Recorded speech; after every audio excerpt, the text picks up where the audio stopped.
வேலூர் தொகுதி என்பது ட்ரெடிஷ்னலாகவே ஒரு திமுக காங்கிரஸுக்கு ஃபேவரபுளாக இருந்த ஒரு தொகுதி தான். திமுகவும் சரி காங்கிரஸுக்கும் சரி அங்கே கொஞ்சம் ஓட்டு இருக்கு, கொஞ்சம் முஸ்லிம்ஸ் அங்கே இருக்கிறதால கொஞ்சம் அந்த சோஷியல் காம்போசிஷன் படியே இது கொஞ்சம் ஃபேவரபுளான தொகுதி தான்.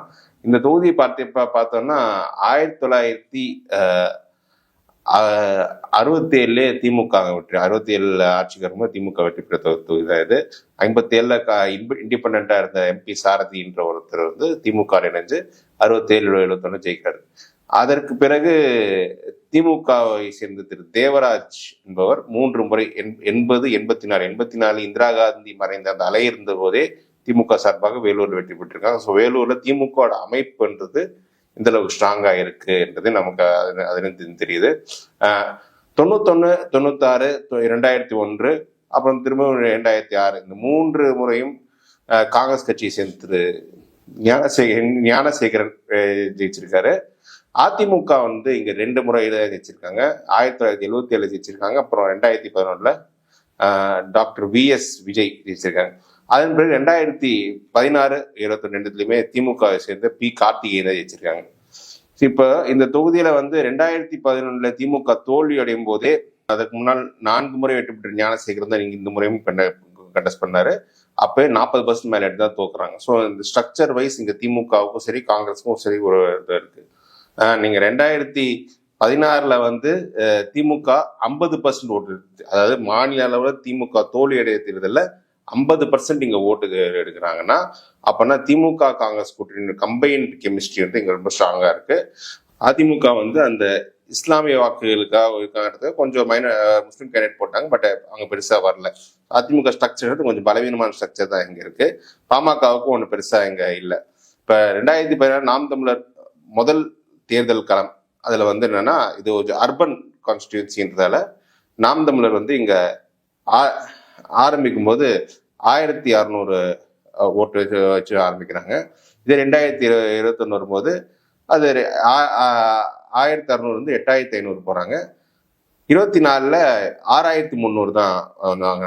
காரணம் ஏன்னா நாம் தமிழருக்கு எல்லா இதுலயும் கொஞ்சம் நல்ல டீசெண்டா வளர்ச்சிக்கும் போது ஏன் அர்பன் கான்ஸ்டிடுவன்சியா இருந்து ஏன் அவங்க 24 அவங்க ஓட்டு சரி இருந்ததுன்னா, நாம் தமிழர் வாக்குகள் என்பது மாற்றத்துக்காக வர வாக்குகள்.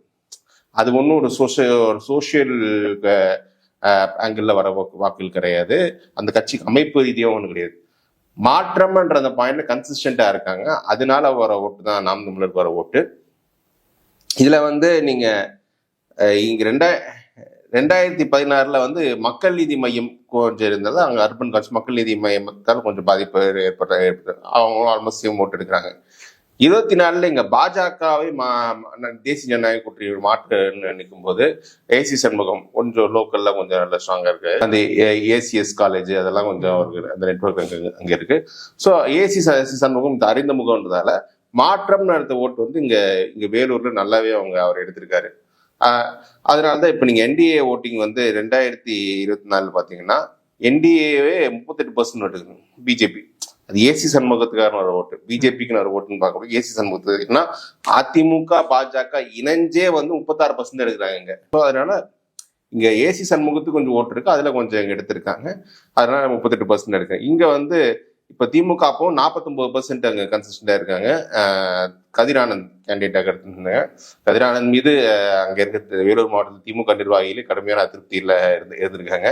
அவரை நிக்க வைக்க கூடாது, இந்த வாட்டி சீட்டு தரக்கூடாதுன்னு. ஸோ அந்த அதிருப்திகளை மீது தலைமை வந்து சீட்டு கொடுத்தாங்க. இல்லை இவரை இணைக்கிட்டோன்னு துரைமுருகனாக கிடைச்சது.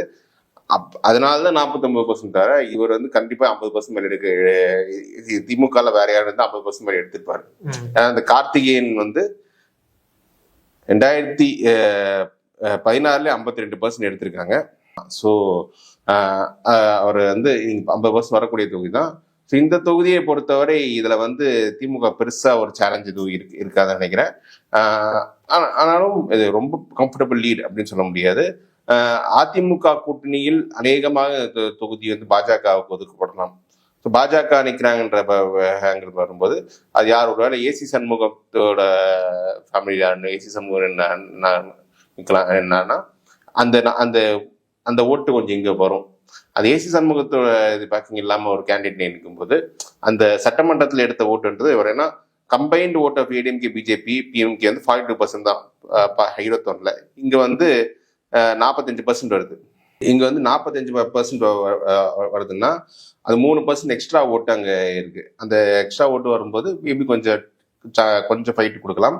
பட் கொஞ்சம் க்ளோஸா போனாலும் நான் எட்ஜ் இந்த தொகுதியில திமுகவுக்கு கொடுக்கணும்னு தான் நினைக்கிறேன். நான் இப்போ ஒரு போலரைசேஷன் இருக்குன்ற போது திமுகவுக்கு ஒரு எட்ஜ் வரும் தான் நான் நினைக்கிறேன் இந்த வேலூர் தொகுதியை பொறுத்தவரைக்கும். அது வேட்பாளர் தான் வந்து அந்த கார்த்திகேயன் அவரும் அவருக்கு எப்படி மறுபடியும் சீட் தராங்களா, எப்படி அவர் மேல் லோக்கல் ஆக்டிவிட்டி தெரியல. 16 to 2021 கொஞ்சம் ஓட்டு குறைஞ்சிருக்கு அவருக்கு. இதை காரணமாட்டி வேற கேண்டிடேட் கொடுக்கலாம். அந்த வேலூர் மாநகராட்சியில எப்படி பெர்ஃபார்ம் பண்ணிருக்கு அப்படின்றத பார்க்கணும். ஸோ இந்த தொகுதியை பொறுத்தவரை நான் ஒரு சின்ன எட்ஜ் நான் திமுக கொடுப்பேன்.